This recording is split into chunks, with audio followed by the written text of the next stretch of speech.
Materi selanjutnya yaitu penjumlahan pecahan desimal. Masih ingatkah kalian apa itu pecahan desimal? Pecahan desimal merupakan pecahan per 10, per 100, per 1000, dan seterusnya yang ditulis dengan tanda koma. Penjumlahan pecahan desimal dapat dilakukan dengan cara bersusun ke bawah agar lebih mudah. Langkah-langkahnya yaitu sebagai berikut. Yang pertama, letakkan angka sesuai nilai tempatnya. Tanda koma harus lurus dengan angka koma yang atas.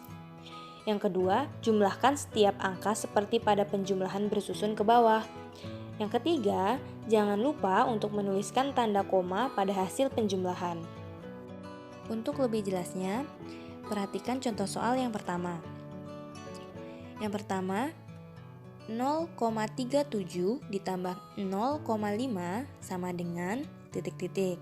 Bagaimana cara pengerjaannya? Kita tulis dulu 0,37 seperti biasa. 0,37. Untuk yang 0,5, kita harus tempatkan sesuai dengan tanda koma yang atas. Kita tulis 0,5. Setelah tanda koma sama, sejajar dengan yang atas, lalu kita bisa jumlahkan pecahan desimal tersebut. Kita jumlahkan 7 ditambah 07, 3 ditambah 5, 8, 0 ditambah 0 tetap 0. Jangan lupa untuk menambahkan koma setelah penjumlahan. Jadi 0,37 ditambah 0,5 sama dengan 0,87. Dari sini apakah sudah paham? Kita masuk ke contoh soal yang kedua.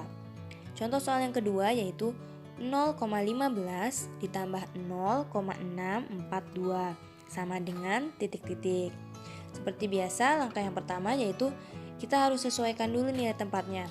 Tanda koma harus sejajar dengan yang atas. Kita tulis dulu yang pertama 0,15. Yang kedua 0,642 kita harus tempatkan sejajar tanda komanya, yaitu 0,642. Setelah sejajar, kita baru bisa menjumlahkan setiap angka seperti pada penjumlahan bersusun ke bawah. 0 ditambah 2, 2, 5 ditambah 4, 9, 1 ditambah 6, 7, komanya jangan lupa, lalu 0.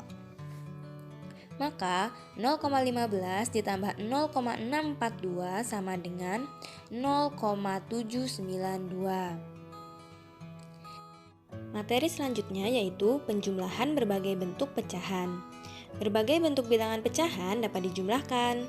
Untuk menjumlahkan pecahan dengan bentuk berbeda, ubahlah pecahan tersebut menjadi bentuk yang sama terlebih dahulu. Ingat-ingat kembali cara mengubah suatu bentuk pecahan ke bentuk pecahan lainnya ya. Perhatikan contoh soal berikut. 25% ditambah 1/2 sama dengan titik-titik. Bagaimana cara kita mengerjakannya? Cara mengerjakannya kita bisa memakai dua cara.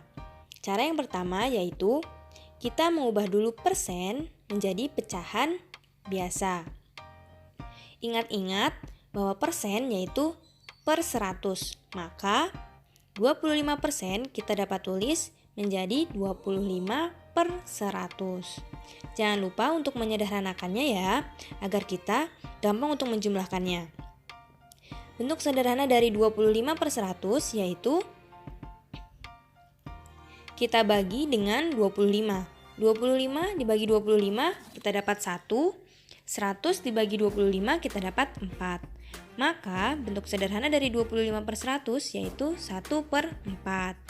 Jadi 25% ditambah 1/2 sama dengan hasil dari 25% kita ubah ke pecahan biasa, kita dapat 1/4 ditambah 1/2 sama dengan, karena penyebutnya berbeda, maka kita harus samakan terlebih dahulu dengan menggunakan KPK.